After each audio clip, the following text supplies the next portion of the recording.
नमस्कार मित्रों, स्वागत है आपका एक बार फिर आपके अपने YouTube चैनल अथर्व एकेडमी में।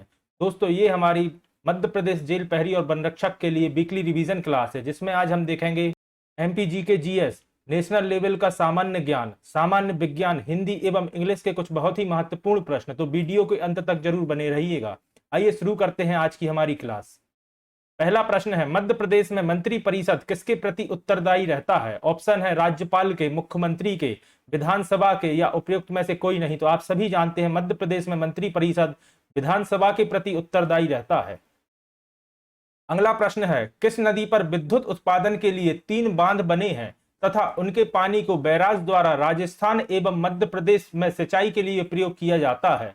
तो आप सभी जानते हैं चंबल नदी, जो कि मध्य प्रदेश, राजस्थान एवं उत्तर प्रदेश में बहती है।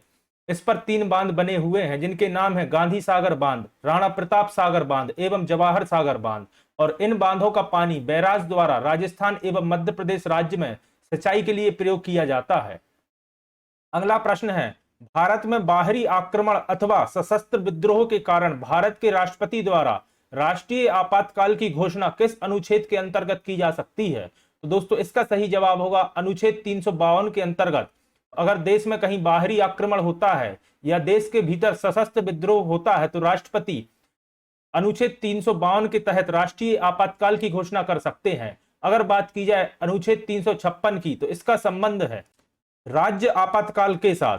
अनुच्छेद 360 का संबंध है वित्तीय आपातकाल के साथ एवं अनुच्छेद 368 का संबंध है संविधान संशोधन के साथ। तो याद रखिएगा। अगला प्रश्न है, मार्क्स के अनुसार मूल्य का स्रोत क्या है? तो दोस्तों, मार्क्स के अनुसार मूल्य का स्रोत होता है श्रम। अगला प्रश्न है, वल्लभ भाई पटेल को सरदार की पदवी किसने दी थी? ऑप्शन है महात्मा गांधी, विनोबा भावे, बारदौली की महिलाएं या गुजरात के किसान। तो दोस्तों, ऑप्शन नंबर सी इसका सही जवाब होगा। बारदौली की महिलाओं द्वारा वल्लभ भाई पटेल को सरदार की उपाधि दी गई थी।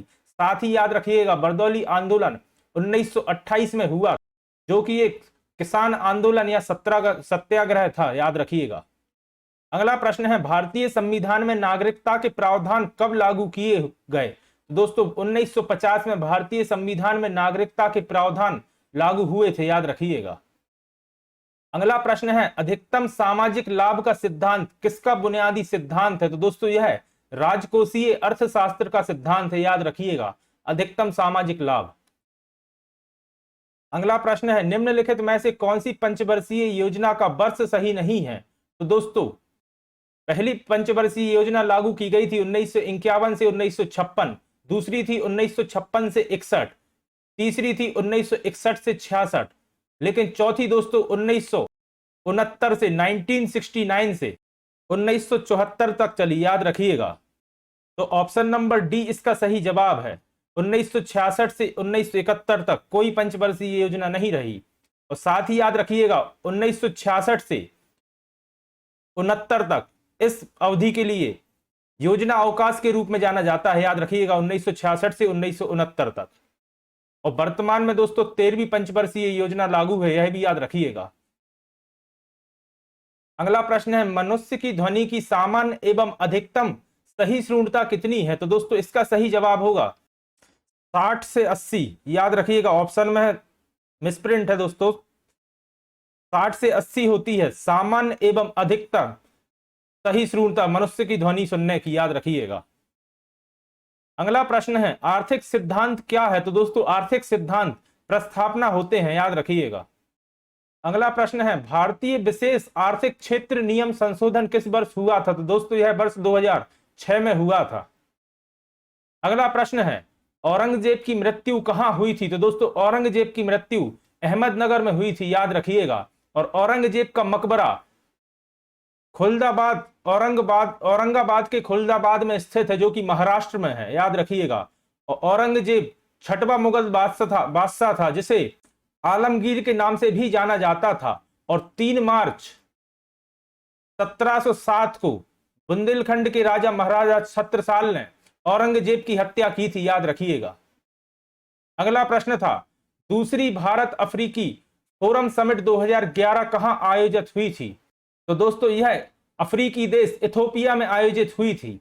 और दोस्तों साथ ही याद रखिएगा एक प्रश्न आता है कि मध्य प्रदेश के किस जिले को भारत का इथोपिया कहा जाता है? तो याद रखिएगा श्योपुर, जहां पर कूनो नेशनल पार्क स्थित है, श्योपुर को ही भारत का इथोपिया कहा जाता है, याद रखिएगा।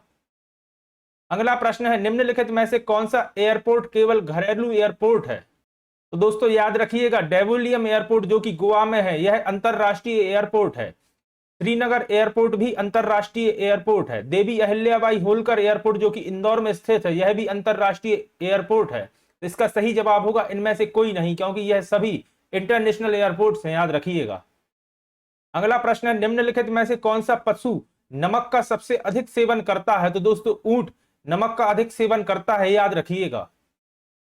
अगला प्रश्न है विश्व कैरम चैंपियनशिप 2022-23 किसने जीती? तो दोस्तों उत्तर प्रदेश के रहने वाले अब्दुल रहमान ने विश्व कैरम चैंपियनशिप 2022-23 जीती है। और याद रखिएगा निशांत फर्नांडे ने 2012 की विश्व चैंपियनशिप जीती थी, याद रखिएगा कैरम चैंपियनशिप। अगला प्रश्न है शहीद दिवस कब मनाया जाता है? तो दोस्तों 30 जनवरी को महात्मा गांधी की पुण्यतिथि वाले दिन शहीद दिवस के रूप में मनाया जाता है। साथ ही याद रखिएगा 23 मार्च भगत सिंह की शहादत वाले दिन को भी शहीद दिवस के रूप में मनाया जाता है। तो ऑप्शन में हमेशा आपको इन दोनों में से कोई एक डेट ही मिलेगी, याद रखिएगा 23 मार्च को भी शहीद दिवस मनाया जाता है और 30 जनवरी को भी। अगला प्रश्न है दाओचेंग एंडिंग एयरपोर्ट कहां स्थित है? तो दोस्तों दाओचेंग एंडिंग तिब्बत के अंतरराष्ट्रीय एयरपोर्ट का नाम है, याद रखिएगा।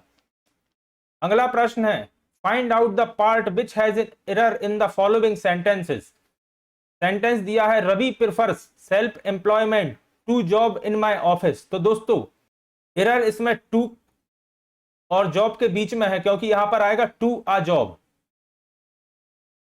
तो ऑप्शन नंबर सी सही इसका जवाब होगा, Ravi prefers self employment to a job in my office, याद रखिएगा। अगला प्रश्न है 6 hours are a long period. तो दोस्तों आर की जगह पर यहां पर इज आएगा, याद रखिएगा 6 hour is a long period. Option number B इसका सही जवाब होगा। अगला सेंटेंस दिया है नेदर राम और his brother new the address of the school. तो दोस्तों हमेशा याद रखिएगा नेदर के साथ नॉर आता है, neither Ram nor his brother. तो दोस्तों ऑप्शन नंबर बी इसका सही जवाब होगा, और की जगह दोस्तों नॉर आएगा, neither Ram nor his brother. अगला प्रश्न दिया है fill in the blanks. I was reading a book space I had read before. तो दोस्तों इसका सही जवाब होगा which I had read before, याद रखिएगा। अगला प्रश्न है when the aeroplane space off. तो दोस्तों एरोप्लेन के साथ हमेशा टेक ऑफ आता है, याद रखिएगा। ऑप्शन नंबर डी इसका सही जवाब होगा when the aeroplane take off. अगला प्रश्न है दिए गए उदाहरण के लिए अलंकार चुनिए। उदाहरण है डरे कुटिल निरप प्रभु निहारी मनहु भयानक मूर्ति भारी। तो दोस्तों यह उत्प्रेक्षा अलंकार का एक उदाहरण है, याद रखिएगा। ऑप्शन नंबर 20 का सही जवाब होगा। अगला उदाहरण दिया है बदऊ गुरु पद पदम परागा। तो दोस्तों इसको पढ़ के ही क्लियर हो रहा है कि यह अनुप्रास अलंकार का एक उदाहरण है, जहां शब्द रिपीट होते हैं वह अनुप्रास अलंकार होता है, याद रखिएगा। तो ऑप्शन नंबर ए इसका सही जवाब है। अगला क्वेश्चन है दिए गए पद्यांश में प्रयुक्त रस का चयन कीजिए। पद्यांश है केम बिरहम कुम मिचुम देम केम आपा दिखराए 8 पहर का दाझड़ा मोपे सहन न जाए। तो दोस्तों इस पद्यांश को पढ़ के ही पता चल रहा है कि इसमें वियोग रस का इस्तेमाल किया गया है। दोस्तों वियोग एवं संयोग यह दोनों श्रृंगार रस के पार्ट होते हैं, याद रखिएगा। अगला पद्यांश है जब दहक उठा सीमांत पुकारा माने शीश चढ़ाने को नौजवान लहू तब तड़प उठा हंसते हंसते बलि चढ़ जाने को। तो दोस्तों इसमें भी आपको क्लियर हो रहा है कि यह वीर रस का उदाहरण है। ऑप्शन नंबर सी इसका सही जवाब होगा। अगला प्रश्न है सामासिक पद के लिए सही समास चुनिए। शब्द दिया है परशुधर। तो दोस्तों जहां भी किसी तीसरे पद के बारे में संकेत किया जाता है वह बहुव्रीहि समास का उदाहरण होता है। दोस्तों पशुधर भगवान परशुराम के लिए उपयोग आने वाला शब्द है, इसलिए इसका सही जवाब होगा ऑप्शन नंबर बी बहुव्रीहि समास। अगला शब्द दिया है जन्मांध। दोस्तों इसका अगर अपन समास विग्रह करेंगे तो होगा जन्म से अंधा। और जहां भी दोस्तों कारक का उपयोग किया जाता है वह तत्पुरुष समास का उदाहरण होता है। ऑप्शन नंबर ए इसका सही जवाब होगा। अगला प्रश्न है, दिए गए शब्द में जो पर्यायवाची नहीं है उसका चयन कीजिए। शब्द दिया है रजनीश, तो दोस्तों रजनीश का पर्यायवाची वरुध नहीं होता है। उसके अलावा शशांक, मयंक और मृगांक, यह तीनों रजनीश के ही पर्यायवाची है, तो ऑप्शन नंबर ए इसका सही जवाब होगा, वरुण। अगला प्रश्न है, दिए गए शब्द का सही विलोम शब्द को चुनिए। तो दोस्तों शब्द दिया है अनागत, तो दोस्तों अनागत का विलोम होता है विगत। ऑप्शन नंबर बी इसका सही जवाब होगा। फिर दिया है चल, तो दोस्तों चल का विलोम होता है सचल। ऑप्शन नंबर सी इसका सही जवाब है। अगला प्रश्न है, प्रत्येक वाक्यांश के लिए सही शब्द का चयन कीजिए। वाक्य दिया है महल के अंदर का भाग, तो दोस्तों उसे अंतःपुर कहा जाता है। ऑप्शन नंबर ए इसका सही जवाब होगा। अगला वाक्य है, वह दार्शनिक सिद्धांत जो हर वस्तु को नाशवान मानता है, दोस्तों उसे अनित्यवादी कहा जाता है। ऑप्शन नंबर बी इसका सही जवाब होगा। अगला प्रश्न है, दी गई लोकोक्तियों के लिए सही विकल्प चुनिए। लोकोक्ति है, जिन खोजा तिन पाइयां, गहरे पानी पेट। इसका मतलब होता है दोस्तों सफलता उनको ही मिलती है जो विशेष परिश्रम करते हैं। ऑप्शन नंबर बी इसका सही जवाब होगा, जिन खोजे तिन पाइयां, गहरे पानी पेट। अगला है, कूद कूद मछली बगले को खाए। इसका मतलब होता है विपरीत कार्य होना। ऑप्शन नंबर सी इसका सही जवाब होगा। अगला प्रश्न है, प्रत्येक मुहावरे के लिए सही विकल्प चुनिए। मुहावरा है फूला ना समाना, इसका मतलब होता है अत्यधिक प्रसन्न होना। ऑप्शन नंबर डी इसका सही जवाब होगा, बहुत प्रसन्न होना। अगला है, बंजारे का डेरा, इसका मतलब होता है बिना घर बार का। ऑप्शन नंबर बी इसका सही जवाब होगा, बंजारे का डेरा। अगला है, भाड़े का टट्टू, इसका सही अर्थ होता है पैसे का लोभी। ऑप्शन नंबर बी इसका सही जवाब है। अगला प्रश्न है, मध्य प्रदेश का सबसे पुराना राष्ट्रीय उद्यान कौन सा है। तो दोस्तों आप सभी जानते हैं मध्य प्रदेश का सबसे पुराना राष्ट्रीय उद्यान कान्हा किसली राष्ट्रीय उद्यान है, जिसे वर्ष 1955 में राष्ट्रीय उद्यान का दर्जा मिला था और वर्ष 1973 में इसे प्रोजेक्ट टाइगर में शामिल किया था, याद रखिएगा। अगर बात की जाए क्षेत्रफल की, तो यह 940 वर्ग किलोमीटर में फैला हुआ राष्ट्रीय उद्यान है, जो कि मध्य प्रदेश के बालाघाट एवं मंडला जिले में स्थित है, कान्हा किसली राष्ट्रीय उद्यान। अगला प्रश्न है, मध्य प्रदेश के किस नगर में 2 विश्वविद्यालय हैं। तो दोस्तों मध्य प्रदेश के जबलपुर में 2 विश्वविद्यालय हैं। ऑप्शन नंबर बी इसका सही जवाब होगा। अगला प्रश्न है, मध्य प्रदेश में किस जनजाति की सर्वाधिक संख्या है। तो दोस्तों याद रखिएगा, अगर संख्या की दृष्टि से पूछा जाए तो इसका सही जवाब होता है ऑप्शन नंबर सी, गौड़। मध्य प्रदेश में गौड़ जनजाति की सर्वाधिक संख्या है। और अगर पूछा जाए कि मध्य प्रदेश की सबसे बड़ी जनजाति कौन सी है, तो याद रखिएगा मध्य प्रदेश की सबसे बड़ी जनजाति भील है। अगला प्रश्न है, मध्य प्रदेश में वर्तमान राज्यपाल कौन है। तो दोस्तों मंगू भाई छगन भाई पटेल। ऑप्शन नंबर सी इसका सही जवाब होगा, मध्य प्रदेश के वर्तमान राज्यपाल हैं। अगला प्रश्न है, मध्य प्रदेश में चौकड़िया फाग गायन शैली किस क्षेत्र से संबंधित है। दोस्तों इसका सही जवाब होगा option number B, Bundelkhand. Madhya Pradesh में चौकड़िया फाग गायन मध्य प्रदेश के बुंदेलखंड क्षेत्र में होली के अवसर पर गाए जाने वाले गीत हैं, याद रखिएगा। अगला प्रश्न है, मध्य प्रदेश में शुष्क बंदरगाह कहां स्थित है। तो दोस्तों पीथमपुर को शुष्क बंदरगाह के नाम से जाना जाता है, याद रखिएगा। अगला प्रश्न है, मध्य प्रदेश में 11वीं पंचवर्षीय योजना में विकास दर कितनी निर्धारित की गई थी। इसका सही जवाब होगा 7.6%। ऑप्शन नंबर बी इसका सही जवाब है। अगला प्रश्न है, एशिया का सबसे बड़ा सोयाबीन संयंत्र मध्य प्रदेश में कहां स्थापित किया गया है। तो दोस्तों यह उज्जैन में स्थापित किया गया है, याद रखिएगा। एशिया का सबसे बड़ा सोयाबीन संयंत्र, और यह प्रश्न पहले कई एग्जाम्स में पूछा जा चुका है। अगला प्रश्न है, बालिका शिक्षा को बढ़ावा देने के लिए मध्य प्रदेश के विभिन्न जिलों में शिक्षा पंचायतों का आयोजन कब किया गया था। इसका सही जवाब होगा 15 से 30 जुलाई 1998 में, याद रखिएगा। अगला प्रश्न है, मध्य प्रदेश में खरबूजा महल कहां स्थित है। तो दोस्तों मध्य प्रदेश में महलों की नगरी के नाम से जाने जाने वाले मांडू में खरबूजा महल स्थित है, याद रखिएगा। मांडू में ही दोस्तों हुसंग शाह का मकबरा भी स्थित है। अगला प्रश्न है, सांख्या सागर झील कहां स्थित है। तो दोस्तों यह शिवपुरी में स्थित माधव नेशनल पार्क में स्थित है सांख्या सागर झील, और यह मध्य प्रदेश की दूसरी रामसर साइट है, याद रखिएगा। अगला प्रश्न है नवरत्न में कौन सा समास है? तो दोस्तों नवरत्न में द्विगु समास का एक उदाहरण है, जहां पहला पद संख्यावाचक होता है वह द्विगु समास होता है, याद रखिएगा। अगला प्रश्न है मेघा पाटकर का नाम किस आंदोलन के साथ जुड़ा हुआ है? तो दोस्तों मेघा पाटकर का नाम नर्मदा बचाओ आंदोलन से जुड़ा है, याद रखिएगा। अगला प्रश्न है निम्नलिखित में से कौन सा साहित्यकार मध्य प्रदेश से संबंधित नहीं है? तो दोस्तों धर्मवीर भारती का जन्म इलाहाबाद यानी जिसे वर्तमान में प्रयागराज नाम से जाना जाता है, प्रयागराज में हुआ था, तो ऑप्शन नंबर ए इसका सही जवाब है। अगर बात की जाए शरद जोशी की, शरद जोशी का जन्म मध्य प्रदेश के उज्जैन में हुआ था, याद रखिएगा। प्रभाकर माचबे का जन्म ग्वालियर में हुआ था एवं हरिशंकर परसाई का जन्म नर्मदापुरम में हुआ था। अगला प्रश्न है उत्पादक के उत्पादन की लागत किस आधार पर निकाली जाती है? तो दोस्तों यह निकाली जाती है मजदूरी, ब्याज, किराया और सामान्य लाभ की राशि पर। ऑप्शन नंबर डी इसका सही जवाब होगा। अगला प्रश्न है वाष्प इंजन में उबलते हुए जल का तापमान किस कारण से उच्च हो जाता है? तो दोस्तों यह बॉयलर के अंदर उच्च दाब के कारण होता है, याद रखिएगा। ऑप्शन नंबर सी इसका सही जवाब है। अगला प्रश्न है जो ऊर्जा पृथ्वी की सतह के नीचे संचित ऊर्जा को काम में ला सकती है उसे क्या कहा जाता है? तो दोस्तों उसे भूतापीय ऊर्जा कहा जाता है। ऑप्शन नंबर डी इसका सही जवाब है। अगला प्रश्न है इल्तुतमिश ने कहां पर अध्ययन केंद्र की स्थापना की थी? तो दोस्तों इल्तुतमिश ने मुल्तान में अध्ययन केंद्र की स्थापना की थी। मुल्तान दोस्तों पाकिस्तान के पंजाब प्रांत में स्थित है, याद रखिएगा।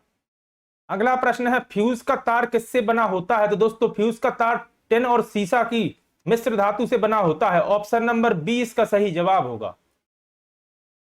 अगला प्रश्न है यदि भारत का प्रधानमंत्री राष्ट्रपति को अपना त्याग पत्र देता है तो उसे किसका त्याग पत्र माना जाएगा? केवल प्रधानमंत्री का, प्रधानमंत्री और मंत्रिमंडल सदस्यों का, या संपूर्ण मंत्री परिषद का, या प्रधानमंत्री मंत्रिमंडल और अध्यक्ष का? तो दोस्तों अगर प्रधानमंत्री राष्ट्रपति को अपना त्याग पत्र देता है तो संपूर्ण मंत्री परिषद का त्याग पत्र से माना जाता है। ऑप्शन नंबर सी इसका सही जवाब होगा। अगला प्रश्न है राष्ट्रीय आय अनुमान की गणना करते समय निम्नलिखित में से किसे ध्यान में रखना अपेक्षित होता है? तो दोस्तों निर्यात मूल्य को जोड़ा जाता है और आयात मूल्यों को घटाया जाता है। ऑप्शन नंबर ए इसका सही जवाब होगा। अगला प्रश्न है निम्नलिखित में से वह संकेतक कौन सा है जो उस स्थिति में उपयुक्त होता है जब सोडियम कार्बोनेट घोल को सल्फ्यूरिक अम्ल के साथ अनुमानित किया जाता है? तो दोस्तों मेथाइल ऑरेंज इसका सही जवाब होगा। ऑप्शन नंबर डी संकेतक के रूप में मेथाइल ऑरेंज का प्रयोग किया जाता है। अगला प्रश्न है भारत में शर्करा फैक्ट्रियों की अधिकतम संख्या कहां पर है? तो दोस्तों उत्तर प्रदेश राज्य को शक्कर का कटोरा या चीनी का कटोरा कहा जाता है, जहां शुगर मिल्स की संख्या अत्यधिक है, याद रखिएगा, अधिकतम है। अगला प्रश्न है भारत में राज्य विधानमंडल के उच्च सदन को क्या कहा जाता है? तो दोस्तों उसे विधान परिषद कहा जाता है। ऑप्शन नंबर ए इसका सही जवाब है। अगला प्रश्न है निम्नलिखित में से वह राज्य कौन सा है जिसका वित्तीय लेन देन भारतीय रिजर्व बैंक यानी कि आरबीआई के माध्यम से नहीं किया जाता है? तो दोस्तों जम्मू कश्मीर का वित्तीय लेन देन आरबीआई के माध्यम से नहीं किया जाता है, याद रखिएगा। अगला प्रश्न है दक्षिण भारत के सन ग्रुप द्वारा अधिग्रहण की गई एयरवेज कंपनी कौन सी है? तो दोस्तों सन ग्रुप ने स्पाइस जेट का अधिग्रहण किया था। ऑप्शन नंबर सी इसका सही जवाब होगा। अगला प्रश्न है क्रीम सेपरेटर में दूध से वसा को किस प्रक्रिया से अलग किया जा सकता है? तो दोस्तों इसे अपकेंद्री बल के द्वारा अलग किया जाता है, याद रखिएगा, अपकेंद्री बल। अगला प्रश्न है आर्द्रता को मापने के लिए किस उपकरण का प्रयोग किया जाता है? तो दोस्तों हाइग्रोमीटर का उपयोग किया जाता है आर्द्रता को मापने के लिए। यह प्रश्न इस तरह भी पूछा जाता है कि हवा में पानी की मात्रा को या नमी की मात्रा को मापने के लिए किस यंत्र का उपयोग किया जाता है? तो याद रखिएगा हाइग्रोमीटर का। अगला प्रश्न है गहरे समुद्री गोताखोरों के श्वसन के लिए ऑक्सीजन के साथ किस गैस का प्रयोग किया जाता है? तो याद रखिएगा ऑक्सीजन सिलेंडर में ऑक्सीजन के साथ हीलियम गैस का प्रयोग किया जाता है। अगला प्रश्न है गिद्दा जो कि एक नृत्य का रूप है किस राज्य से संबंधित है? तो दोस्तों गिद्दा नृत्य पंजाब राज्य से संबंधित है, याद रखिएगा। ऑप्शन नंबर ए इसका सही जवाब होगा। अगला प्रश्न है कौन सा ग्रह सूर्य की एक परिक्रमा 88 दिन में पूरा करता है? तो दोस्तों बुध यानी कि मरकरी सूर्य की परिक्रमा को 88 दिन में पूरा करता है। वहीं अगर शनि की बात की जाए तो शनि को लगभग 30 साल लगते हैं एक परिक्रमा पूरा करने में। अगला प्रश्न है, दिए गए उदाहरण के लिए अलंकार चुनिए। उदाहरण है, अद्भुत एक अनुपम बाग, जुगल कमल पर गजबर कीड़त, हेता पर सह करत अनुराग। तो दोस्तों यहां पर रूपक अतिशयोक्ति अलंकार का यह उदाहरण है, याद रखिएगा। अगला प्रश्न है, मेरे मन अनंत कहां सुख पावे, जैसे उड़ी जहाज को पंछी फिर जहाज पे आवे। तो दोस्तों यहां क्लियर है कि यह उपमा अलंकार का एक उदाहरण है, जहां पर यह शब्दों का प्रयोग होता है जैसे या कहीं उपमा दी जाती है तो वहां उपमा अलंकार होता है। अगला प्रश्न है, दिए गए पद्यांश में प्रयुक्त रस का चयन कीजिए।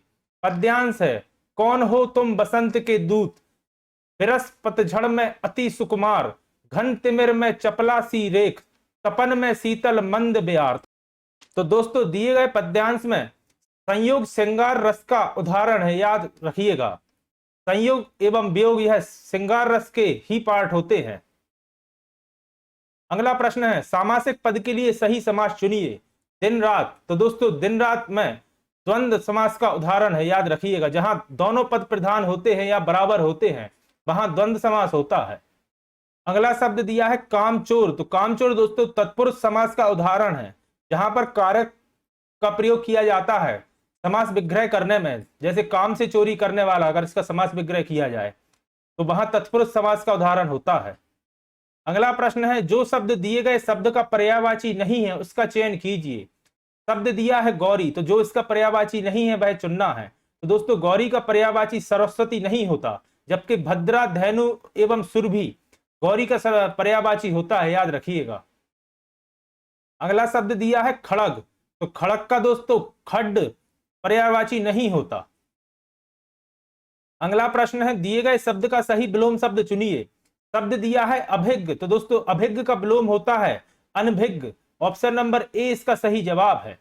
फिर शब्द दिया है अथ, अथ का मतलब होता है दोस्तों शुरुआत और इसका विलोम होता है इति, इति का मतलब होता है अंत। अगला प्रश्न है, दिए गए शब्द में तत्सम शब्द का चयन कीजिए। दोस्तों तत्सम शब्द वह शब्द होते हैं जो संस्कृत भाषा से लेकर बिना कोई परिवर्तित किए हिंदी में उपयोग किए जाते हैं। और दोस्तों योद्धा एक संस्कृत का शब्द है, यानी कि तत्सम शब्द है, याद रखिएगा। फिर प्रश्न है, दिए गए शब्द में तद्भव शब्द चुनिए। दोस्तों तद्भव शब्द वह शब्द होते हैं जो संस्कृत से लेने के बाद उनमें कुछ परिवर्तन करके हिंदी में प्रयोग किए जाते हैं। और दोस्तों तिनका, ऑप्शन नंबर डी इसका सही जवाब है। तिनका एक तद्भव शब्द होता है।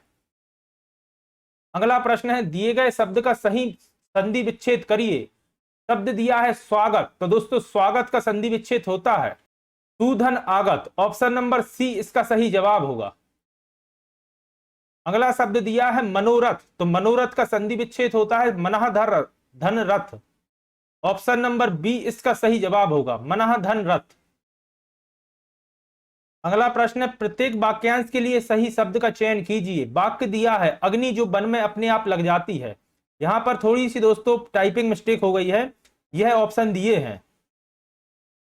अग्नि जो वन में अपने आप लग जाती है उसे दोस्तों दावानल कहा जाता है। ऑप्शन नंबर सी इसका सही जवाब है, दावानल।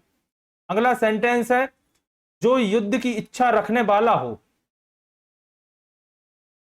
तो दोस्तों युद्ध की इच्छा रखने वाले को युयुत्सु कहा जाता है। ऑप्शन नंबर डी इसका सही जवाब होगा। फिर प्रश्न है, दी हुई लोकोक्ति के लिए सही विकल्प चुनिए। लोकोक्ति है, कोयले की दलाली में हाथ काले होना। तो दोस्तों इसका मतलब होता है बुरे आदमी का साथ देने पर या बुरे काम में सहायक होने पर बुराई ही हाथ लगती है। ऑप्शन नंबर डी इसका सही जवाब होगा। अगला सेंटेंस दिया है, मन के हारे हार है, मन के जीते जीत। इसका अर्थ तो आप सभी जानते होंगे, हितोत्साहित होने पर सफलता और निरंतर उत्साह पूर्वक कार्य करने पर सफलता मिलती है, याद रखिएगा। हितोत्साहित होने पर असफलता और निरंतर उत्साह पूर्वक कार्य करने पर सफलता मिलती है। अगला प्रश्न है, प्रत्येक मुहावरे के लिए सही विकल्प चुनिए। मुहावरा है जोंक लगना, तो जोंक लगने का मतलब होता है अत्यधिक चिंता करना। ऑप्शन नंबर बी इसका सही जवाब है। अगला है प्यासे अरमान, तो प्यासे अरमान का मतलब होता है अधूरी इच्छा। ऑप्शन नंबर डी इसका सही जवाब है। अगला है पेट फूलना। तो पेट फूलने का मतलब होता है किसी बात को ना पचा पाना। ऑप्शन नंबर ए इसका सही जवाब है। अगला प्रश्न है मध्य प्रदेश राज्य का उच्च न्यायालय कहां स्थित है। तो आप सभी जानते हैं मध्य प्रदेश हाईकोर्ट जबलपुर में स्थित है एवं ग्वालियर और इंदौर में मध्य प्रदेश उच्च न्यायालय के खंडपीठ स्थित है, याद रखिएगा। अगला प्रश्न है मध्य प्रदेश में किस जनजाति की महिलाएं नक्सिक श्रृंगार करती हैं। तो दोस्तों भील जनजाति की महिलाएं नक्सिक श्रृंगार करती हैं। ऑप्शन नंबर बी इसका सही जवाब होगा। अगला प्रश्न है Indian institute of forest management कहां स्थित है। तो दोस्तों यहां IIFM के बारे में पूछा गया है और जो कि आप जानते हैं मध्य प्रदेश की राजधानी भोपाल में स्थित है Indian institute of forest management. अगला प्रश्न है मध्य प्रदेश के किस किले को भारत का जिब्राल्टर कहते हैं। तो दोस्तों ग्वालियर के किले को भारत का जिब्राल्टर कहा जाता है और इस किले का निर्माण तोमर वंश के राजा मानसिंह ने कराया था, याद रखिएगा। सॉरी, ग्वालियर किले का निर्माण राजा सूरत सेन ने कराया था 8वीं शताब्दी में और राजा मानसिंह ने ग्वालियर में गुजरी महल एवं सास बहू के मंदिर का निर्माण कराया था। तो याद रखिएगा ग्वालियर किले का निर्माण सूरत सेन ने 8वीं शताब्दी में और राजा मानसिंह ने गुजरी महल का निर्माण कराया था ग्वालियर में। अगला प्रश्न है मध्य प्रदेश का प्रथम ग्राम न्यायालय कहां स्थापित किया गया था। तो याद रखिएगा नीमच में मध्य प्रदेश का प्रथम ग्राम न्यायालय स्थापित किया गया था। और दोस्तों कई बार 1857 की क्रांति से भी प्रश्न मध्य प्रदेश से रिलेटेड पूछा जाता है। तो याद रखिएगा मध्य प्रदेश में सबसे पहले विद्रोह 1857 की क्रांति का नीमच छावनी से ही हुई थी, याद रखिएगा। अगला प्रश्न है ग्राम स्वराज्य व्यवस्था लागू करने वाला भारत का प्रथम राज्य कौन सा है। तो दोस्तों मध्य प्रदेश राज्य भारत का प्रथम राज्य है जिसने ग्राम स्वराज्य व्यवस्था लागू की थी। अगला प्रश्न है मथुरा रिफाइनरी पर स्थापित पेट्रो रसायन उद्योग मध्य प्रदेश में कहां स्थापित किया गया है। तो दोस्तों यह मध्य प्रदेश के मुरैना में स्थापित किया गया है। ऑप्शन नंबर सी इसका सही जवाब है। अगला प्रश्न है चंदेरी किस उद्योग के लिए प्रसिद्ध है। तो दोस्तों आप सभी जानते हैं 2005 में चंदेरी साड़ी के लिए GI टैग मिला हुआ है। ऑप्शन नंबर डी इसका सही जवाब है।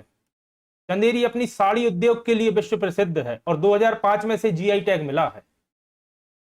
अगला प्रश्न है मध्य प्रदेश के किस राष्ट्रीय उद्यान में सर्प उद्यान स्थित है। तो दोस्तों मध्य प्रदेश के वन विहार में सर्प उद्यान स्थित है जो कि वन विहार भोपाल में स्थित है, याद रखिएगा। अगला प्रश्न है इंदिरा सागर जल विद्युत परियोजना किस जिले में स्थित है। तो दोस्तों यह खंडवा जिले के पुनासा में स्थित है, याद रखिएगा।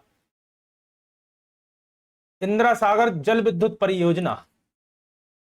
अगला प्रश्न है कंदरिया महादेव मंदिर कहां स्थित है। तो दोस्तों कंदरिया महादेव मंदिर खजुराहो मंदिर समूह का सबसे बड़ा मंदिर है जो कि शिव मंदिर है, याद रखिएगा। और इसका निर्माण विद्याधर ने कराया था।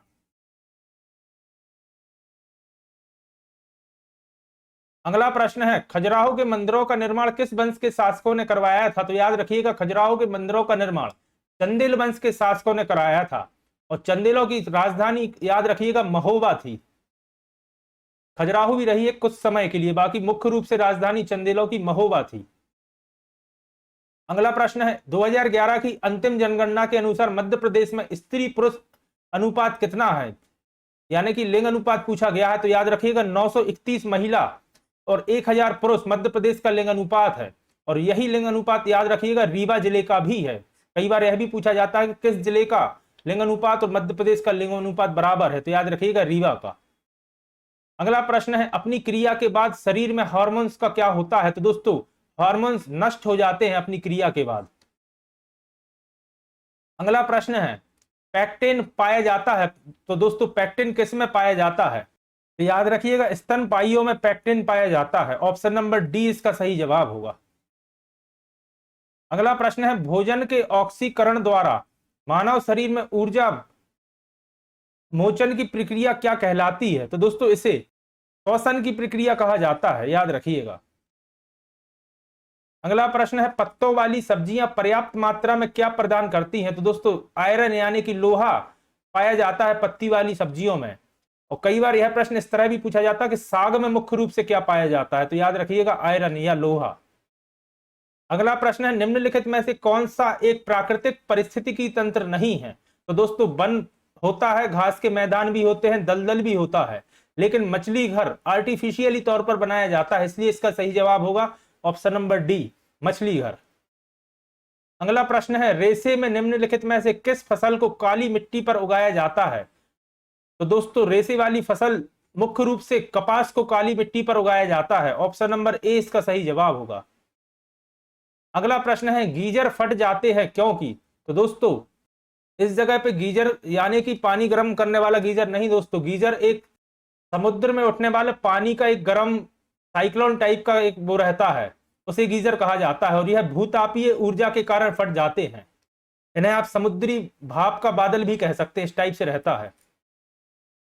अगला प्रश्न है, निम्नलिखित में से किस नदी को चीन का विवाद कहा जाता है? तो दोस्तों चीन की होंगहो नदी को चीन का विवाद कहा जाता है, याद रखिएगा। अगला प्रश्न है, अपने अक्ष पर पृथ्वी के घूर्णन की दर अधिकतम कब होती है? तो दोस्तों इसका सही जवाब होगा उपयुक्त में से कोई नहीं, क्योंकि पृथ्वी अपने अक्ष पर जो उसकी घूर्णन दर होती है वह हमेशा एक जैसी होती है, याद रखिएगा, उसमें कभी चेंज नहीं होता। अगला प्रश्न है, भारत का अंतिम गवर्नर जनरल कौन था? तो याद रखिएगा लॉर्ड बेबेल, ऑप्शन नंबर ए इसका सही जवाब है, भारत का अंतिम गवर्नर जनरल था। अगला प्रश्न है, सम्राट अशोक द्वारा निम्नलिखित में से किस भाषा का प्रयोग प्रशासनिक और सामाजिक उद्देश्यों के लिए किया जाता था? तो दोस्तों प्राकृतिक भाषा का प्रयोग किया जाता था सम्राट अशोक के द्वारा प्रशासनिक एवं सामाजिक उद्देश्यों के लिए। अगला प्रश्न है, भारत में पुर्तगालियों के लिए प्रादेशिक आधार किसने बनाया था? तो दोस्तों भारत में पुर्तगालियों के लिए अल्बुकर्क ने प्रादेशिक आधार बनाया था, याद रखिएगा, ऑप्शन नंबर बी इसका सही जवाब होगा, अल्बुकर्क। अगला प्रश्न है, निम्नलिखित में से कौन प्राकृतिक रूप से विद्यमान पारिस्थितिकी तंत्र नहीं है? तो दोस्तों सदाबहार वन होते हैं, राष्ट्रीय पार्क भी होते हैं, समुद्री पार्क भी होते हैं, लेकिन बागान आर्टिफिशियली तौर पर बनाए जाते हैं, इसलिए यह प्राकृतिक पारिस्थितिक तंत्र नहीं कहलाते। तो ऑप्शन नंबर डी इसका सही जवाब होगा, बागान। अगला प्रश्न है, क्यूबिक जिकॉर्निया का साधारण नाम क्या है? तो दोस्तों अमेरिकन डायमंड को क्यूबिक जिकॉर्निया कहा जाता है, याद रखिएगा, केमिकल नेम है अमेरिकन डायमंड का, क्यूबिक जिकॉर्निया। अगला प्रश्न है, सड़े हुए अंडे जैसी गंध वाली गैस कौन सी है? तो दोस्तों आप सभी जानते हैं हाइड्रोजन सल्फाइड में से सड़े हुए अंडे जैसी गंध आती है। अगला प्रश्न है, शुष्क बर्फ क्या है? तो दोस्तों ठोस carbon dioxide, option number D इसका सही जवाब है, ठोस कार्बन डाइऑक्साइड को ही शुष्क बर्फ कहा जाता है, या इसे ही ड्राई आइस कहा जाता है इंग्लिश में, याद रखिएगा। अगला प्रश्न है, विटामिन सी का रासायनिक नाम क्या है? तो दोस्तों एस्कॉर्बिक एसिड होता है विटामिन सी का रासायनिक नाम, ऑप्शन नंबर सी इसका सही जवाब है, और विटामिन ए का रासायनिक नाम होता है रेटिनॉल, याद रखिएगा। तो दोस्तों ये थे हमारे प्रैक्टिस सेट की रिवीजन क्लास के कुछ महत्वपूर्ण प्रश्न, आशा करता हूं आपके लिए उपयोगी साबित होंगे। इसके बाद भी दोस्तों कई प्रश्न अभी बाकी हैं जिन्हें मैं अगली वीडियो में बनाकर अपलोड कर दूंगा। आशा करता हूं आज की क्लास आपके लिए पसंद आई होगी। अगर वीडियो पसंद आई है तो वीडियो को लाइक करें, और अगर आप चैनल पर नए हैं तो चैनल को सब्सक्राइब करें और ज्यादा से ज्यादा लोगों तक शेयर करें। और इस वीडियो का अगला पार्ट मैं कुछ ही देर में चैनल पर अपलोड कर दूंगा, तो उसे भी आप जरूर देखिएगा। धन्यवाद दोस्तों।